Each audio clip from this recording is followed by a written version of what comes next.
Oh, bakit ngayon ka lang nagising? What? Tanghali na, papasok ka pa sa eskwela. Ngayon ka lang nagising, ha? What? Siguro ang tagal-tagal mo natulog kagabi. What?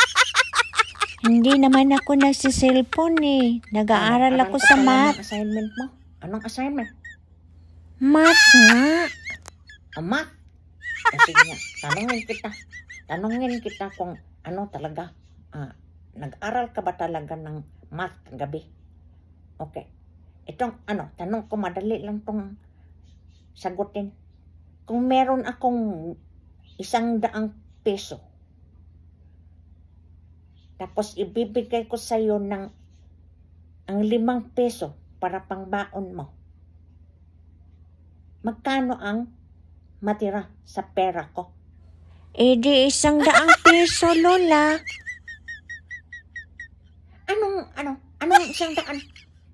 Ibigay ko nga sa iyo yung 5 peso para pambaon mo 100 nga ang sagot.